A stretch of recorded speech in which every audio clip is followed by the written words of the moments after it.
It looks like he must have fallen down a trench. He was working on the platform behind me. He was talking with one of his other workers, and then his worker said he turned around and he wasn't there, and he fell down in the hole. It's a long drop, that's for sure. It's about a little more than a story. I didn't even think about the concrete wall that's in between there. Luckily, there was no rebar or anything sticking out of the hole. They're definitely clearly working to get him out fast. Get him out as safe as possible and as quick as possible. They're trying to get the gurney down there to get him up. Definitely scary to watch. Should be okay. He's well-orientated, talking with everybody, a little bit of pain. Obviously cold due to the weather, but we got him out as fast as we possibly could. Praying and sending good hope and energy for him.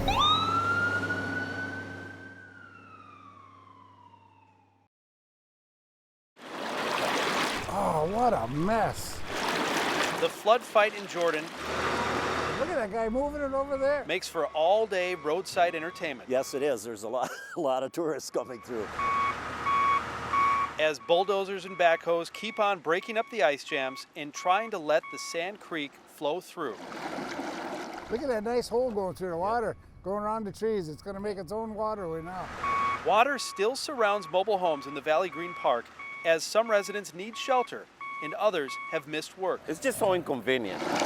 The problem caused when heavy rain helped break up the frozen over creek with ice chunks much thicker than in most years. The ice jammed and it's been piling and compacting against each other from the creek bed on up to the top of the water level. In my lifetime, I've never seen this here like this. Not like this. When the ice jams up, the fast-flowing tributary quickly rises and spills over its banks. And when the ice jam is cleared, the water just as quickly drops. Now it can make a channel. It can drain real good now. Yeah. Cities and counties across the state expect more scenes like this in the next couple weeks and hope that when it does, minimal homes are affected, which makes it easier to watch in awe of Mother Nature. It's just something you never see. You know, That's right. It's amazing. It's powerful when you watch the big chunks and the big logs come through and hits the bridge, and it's powerful to watch it.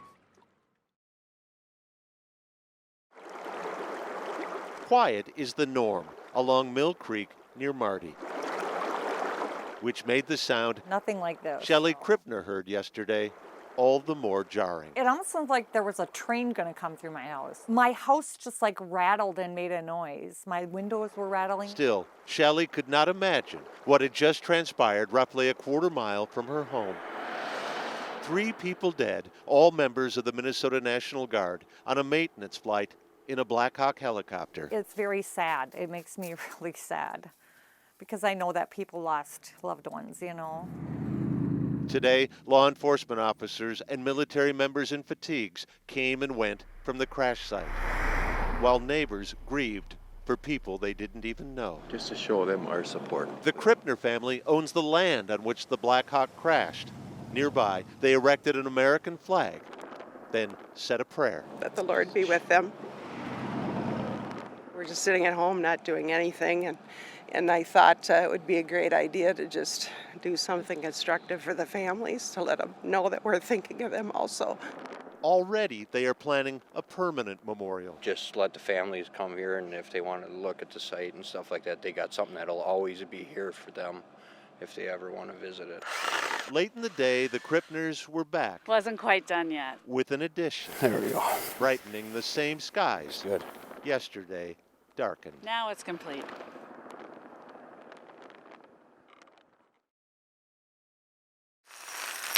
Lights, camera, action. Busy. Busy for Christmas lights installers this time of year. But this job is different. A little bit. The home they are lighting in red, white, and blue belongs to Army National Guard Sergeant Greg Anderson, his wife Lacey, and their children, 8-year-old Brixie and 6-year-old Flynn, who'll be spending Christmas without Dad this year, now in Afghanistan. There's a lot of people that are affected when our troops are sent overseas. Julie Gore, Lacey's mom, got the ball rolling. She's always wanted something up there. This is completely free. Mitch Kitzrow and his team from Green Oasis I like it. took it from there. And it was funny because I picked up the kids for school this week, and Brixie said, our house looks kind of boring because it doesn't have any lights on it. The kids and their mom are expected home at 5 p.m.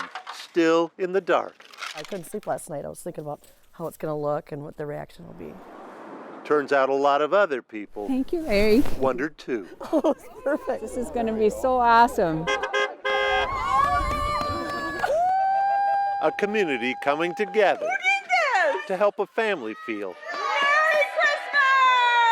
a little less Yes. apart. I'm surprised you. It worked. Boyd Hooper, KARE 11 News, River Falls, Wisconsin. Oh my gosh, thank you so much.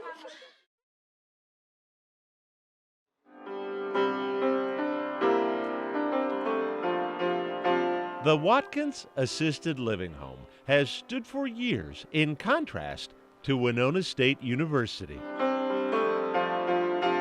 Young and old. Separated by a few blocks and lots of decades. Till this fall, when skateboards and backpacks super surreal for me began bridging the Geritol Gap. Whenever people ask, like, oh, where are you living off campus? And I'm like, oh, in a nursing home. And they're like, what? What? Welcome in. Indeed. This is home, yeah. Hannah Rotier, a senior nursing student, It's home. lives next door to freshman Like, I could live here. Joel Olson, My heart wants something new. in space shared with 4 other students and 45 seniors. All I want. Decided just to do it. Cheryl Craig is the assisted living director who came up with a plan This is my bathroom. for the empty rooms in the century-old Watkins mansion, long ago converted for senior living. Hey, at least I'm a senior. That's my joke. But senior Yeah. Ashley McGaugh Yeah, I bet. and the others didn't move here All right, I'll see you. to blend in with the woodwork. You have a verse that you really grab onto. That's Ashley with her Bible study partner, Alan Thompson. The New Testament is the Old Testament revealed. Across the parlor from Laura Jensen, Yeah. a Winona State grad student Okay. who hosts weekly crocheting sessions, Through this bottom one. Yep. They all mother me. They take care of me. which is exactly what Cheryl Yes. had in mind. Yes. I hear residents wondering how the students are doing with their studies. Are you eating enough? Are you getting enough fruits and vegetables? Helps us stay young. Diane Sheldon isn't the only resident embracing You're too kind. their new housemates. Even though I was never married, they are like my little grandchildren. There you go. There. Laura's crocheting Ashley's tech support and manicures with Hannah. This Friday at 1, we'll be doing nails. 10 volunteer hours a month. It's usually where I do my homework. Get students a room in a mansion for $400. And all you have to do is go and spend time with some really nice people? Of course. I have sausage here. 20 volunteer hours drops the rent to $200. How about 2 slices to start? Yep. All meals included. Potato pancakes. Dining with residents encouraged. I'll skateboard in and they'll like wave to me out the window, and it's just like those little things that make it feel like home. Do you see this outfit? Oh yeah, my friend. It's refreshing. It's a breath of fresh air. All right. Just watching them laugh and have banter back and forth. How was your Sunday with your family? It was really good. Our biggest hope of the program was that there would be those connections. Who says generations have to be miles or even 5 blocks apart? Oh, there we go. When there's so much to gain sharing a big roof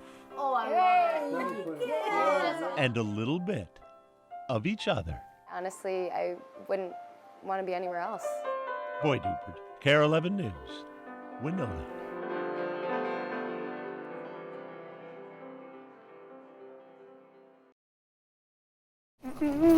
When I feel like driving, nobody understands but you, girl. On one floor, the janitor. And 5 stories down, excited. Yeah. Like it's Christmas Day. Yeah. The protege. If you're into warm reunions, stick around. I love the kids. Things are about to get popping. He's just been my heart. Gregory Watson is talking about Cooper Baltzel, We got a popcorn great book for who is currently delivering a 5-minute dissertation Just on his favorite subject. popcorn. He knows a lot about popcorn. We got some popcorn. Cooper became fond of that popcorn machine in the library at U of M Masonic Children's Hospital, where Gregory mopped his floor. And Cooper, born with a genetic disease affecting his digestive system, has spent too much time to measure. A long time. Ashley Baltzel is Cooper's mom, I don't even know. and Gregory is his friend. What's up, buddy? Good. Where my hug at? Come on now. It was just about a year ago when Gregory, newly assigned to the 5th floor, asked Cooper if he'd like to join him on a walk downstairs for popcorn. We can have some popcorn. Yeah. You want some? Yeah. Popcorn. Like salt and butter, they belonged together. I want 2 bags today. Please. Good. And then who's the other bag for? For Gregory. When doesn't popcorn taste better shared? This popcorn is good. It's been a few weeks now since Cooper's last hospital stay, So what you been up to? Not baseball? You don't like baseball either? but he loves coming to visit. For his potty chart, be like 5 stickers and then you get a prize. One time he said that he wanted his prize to be to go to the hospital. Gregory's good cheer, whatever the task, couldn't help but rub off. He's told me that he's Gregory. And our floors are very clean right now. I just mopped the floors. You almost done? No, I want more popcorn. And why wouldn't he, considering the seeds He was my best friend. that have already blossomed? Boyd Hooper, Carol 11 News, Minneapolis.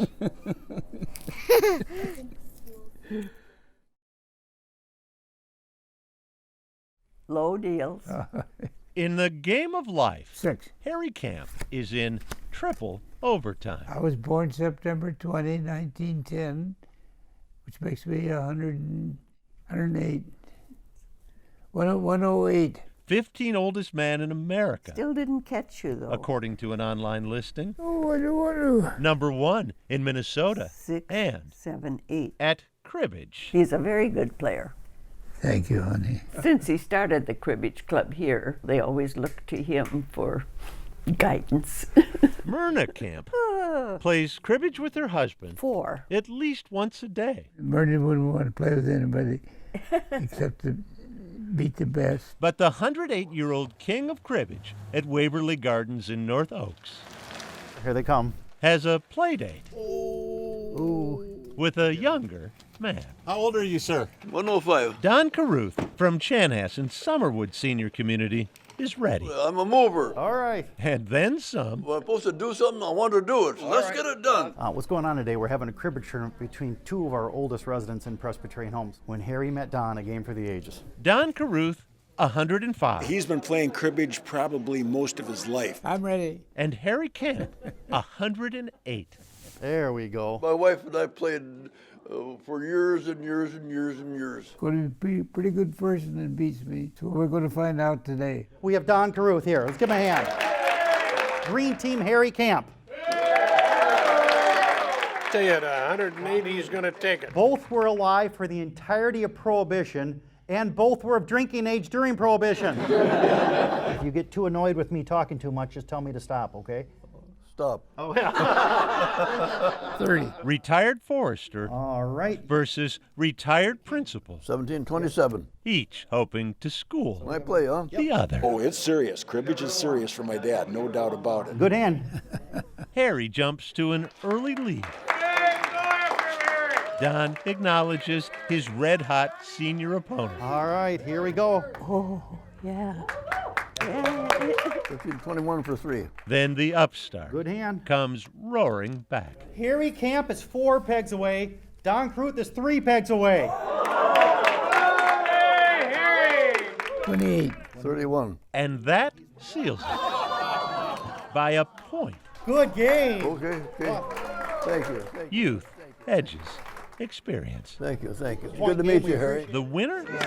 Still a mover. How's it feel? Another game. No, when it's over for Dad. He's moved on already. Probably why he's lived to 105. And as for Harry? I think it was a wonderful game. The best man won. But next time I'll get him. Next time. 108. There you go. And still game. Okay.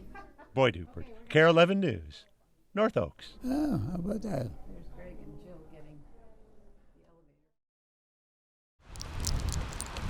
On 40 acres off a gravel road in Ascove, Minnesota, a welcome has always been extended to birds. Just up the hill here to the left a little bit. But never before have the tables Here she comes. been turned. Turned by the smooth-talking ruffed grouse, who each day welcomes Bob Flack. Come on, Lulu. To her neck of the woods. Come on up. This all started about 3 years ago. I was grading off the trail here with my tractor. All of a sudden, there's a grouse comes out of the woods and stands right in front of the tractor. I had to stop or hit it. And I stood there and talked to her. A couple days later, I'm back out here on the cart, and there she is again. Should we put it over you? Huh? Today, Bob and Lulu are buddies, getting together every day to play. A friend.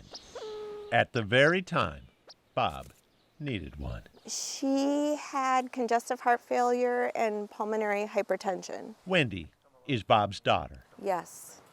and Jeannie was his wife. She died December 19th. Seeing her suffer so much, that was really tough. But on his wife's worst days, Lulabelle. Bob would help Jeannie into the golf cart, and together they'd ride down the trail to see Lulu. Come on, bird. Dad had kind of rigged the golf cart up for her oxygen, and we'd bundle her up and put blankets on her, and they'd go out and visit. There you are. 3 times a day, There's my bird. they'd visit. It was the one thing that they could do together still. And when Jeannie passed, Come on, Lulu.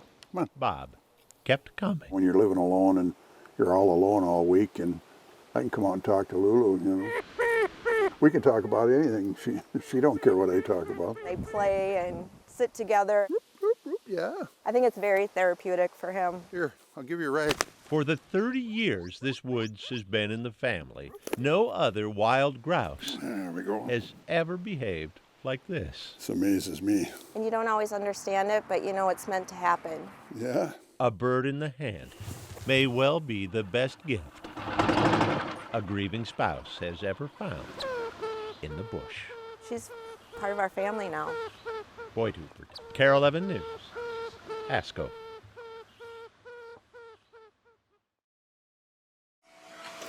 You can do it. When you've been judged Settle your shoulders. as the second best all-around gymnast in the country, you must know a few things Nice. about balance. Get tight. Sunisa Lee has always found her best balance God. with her dad. Me and my dad definitely have the closest bond out of everyone in my family. Suni's dad, holding his daughter and the camera at those early meets when Suni's raw talent was first getting noticed and celebrated together. Suni Lee. So unusual, he'd be absent last month. See how she does that? From the U.S. Nationals that put Suni second on the podium Unbelievable. behind 4-time Olympic gold medalist Simone Biles. Teenager, 16-year-old from St. Paul, Minnesota. For nothing could have kept her dad Look at this combo, though. from the performance And here's the connection. of Suni's life until something did. The last time I remember is I woke up in the hospital. 2 days before Suni left for nationals, her dad was on a ladder helping a friend cut a tree limb when he fell. According to the doctor, I'm pretty much paralyzed from here down. John Lee, Navy veteran, has spent the past 6 weeks in the Spinal Cord Injury Center at the Minneapolis VA hospital. I told her, just go and do your thing, don't worry about me. I'll be okay. Same thing, head in. While 30 minutes away, Suni is training for next month's World Championship in Germany. Nice and tight. All the while balancing. and then it kind of gives us the background. Balancing her junior year at South St. Paul High School. Balancing her 7 daily hours at practice. Noah, come here. And balancing her nights at home, caring for her younger siblings. Can you say hi? So her mom can visit her dad at the hospital. It's tough. Tough. We're proud. Like earning a silver medal at nationals with your biggest cheerleader in intensive care. Gorgeous combination, 3 in a row. I wasn't in the best place, I guess, going into it. But I just gotta like kind of switch gears and compete for my dad. I know that he's going through something and it's way harder than what I'm going through right now. So I knew I had to be the best that I could be for my dad. And tonight is looking for a podium finish. It didn't surprise me that she was able to do it. She's just such a tough competitor. She's a tough kid. Should Suni continue reaching her goals next year, she will become the first Hmong American to earn a place on an Olympic team. It's been my goal for 10 years. And now it's coming up so soon. And while Suni works, that picks up your voice, her dad does too. Hello, Sunisa. Finding even in a therapy session, Don't worry about your dad. an opportunity to connect with Suni. You will go to Germany and do really, really well. Olympic dreams Your dad, John Lee. do not only belong to John's daughter. If Suni makes it to Tokyo, I would definitely be there. There's nothing stopping me. I'll crawl to Tokyo.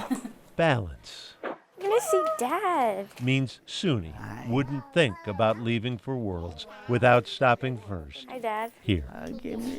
Back and forth. Low to high. Whether you win first or not, you're still #1 in my book. Suni Lee and her family You got this. Thanks. are finding their balance Right. in each other. Yeah. Boyd Hubert, Care 11 News, Yeah. Minneapolis.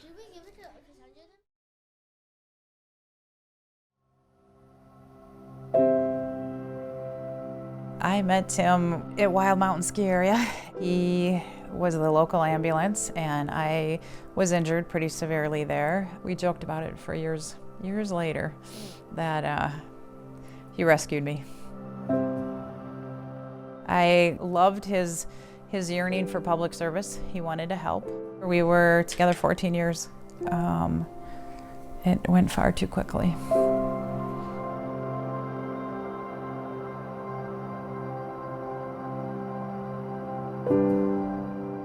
Sometimes you come in with things, but there's this psychological trauma. I think that's the main driver. I'll never say it's the sole thing. It isn't. There's people that witness unbelievable trauma and pain and suffering of others, yet come out seemingly unscathed.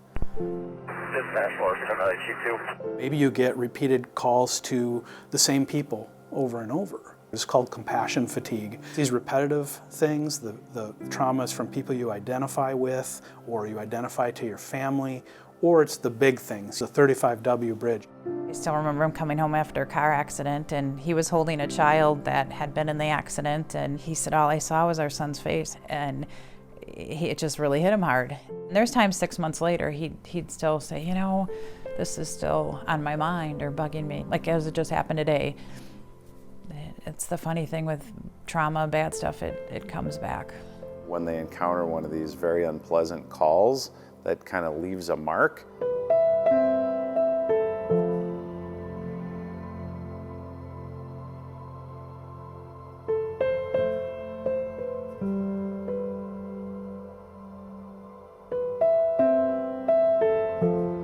what we're trying to do with MinFire is not only support it and react when it happens, but also very, very importantly, is be proactively providing education, prevention, and support and research and stop it from happening. It's like fire prevention is a much better strategy than fire response. Welcome everyone, and thanks for your interest and your dedication to the cause. This is a very important mission. We know that changing the culture matters.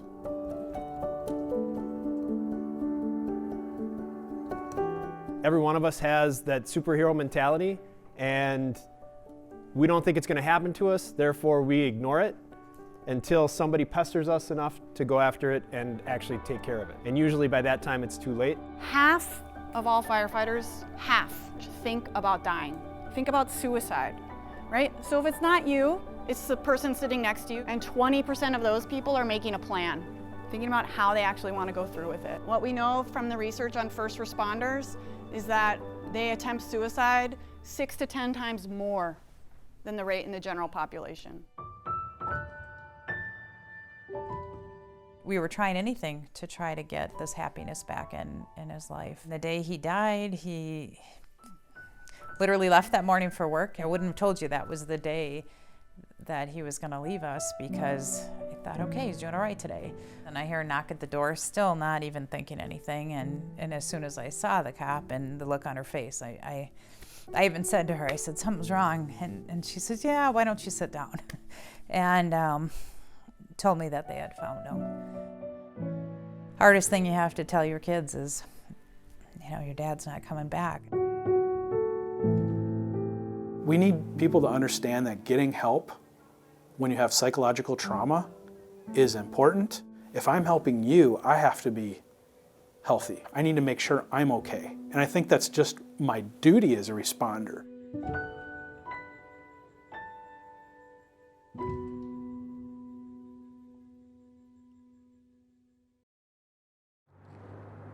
It's peaceful, and pray for the kids and the teachers and stuff. A janitor sees the world differently, even in his morning prayers. When I go by the little boys' room, I always pray that they have good aim. Myron Peterson took a part-time job last fall at Christian Heritage Academy.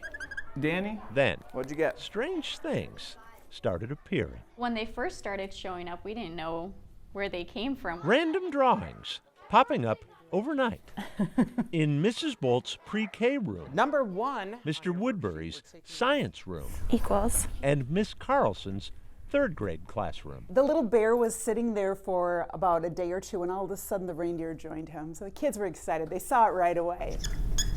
Little did they know, the man who mopped their floors had a hand in something more. The first week, they had no idea. And then finally we told them it was Myron. But Gail Wolf, the Academy's principal, Yep. was among few who knew the rest of Myron's story. Yeah. Just never know how your life can change just like that. It's been 2 years since Myron crept up the stretch of I-35 in a snowstorm, driving between buildings in his previous job as a facilities manager, when another driver, going too fast, slammed into him. I don't really remember very much, so 2017. What were you diagnosed with? I have a TBI, a traumatic brain injury. The part-time janitor job at Christian Heritage Academy is Myron's first attempt to work since his brain injury. An injury that's left Myron once no more than a stick-figure doodler with an unexplainable new talent. Most of this is pencil. And also left Myron with frequent and at times unbearable migraines. Sorry, guys. It's debilitating. Yeah. Myron's occupational therapist suggested drawing, and the whiteboards at his new job provided the perfect canvas. Yeah, it's therapy, that's for sure. Therapy. My happy place. Like the day Myron noticed the assignments An alien. from Mrs. Gladanovsky's English students hanging on clothespins in the hall, onto which Myron I really liked it. hung another. He completed his own assignment. He did awesome. He got an A.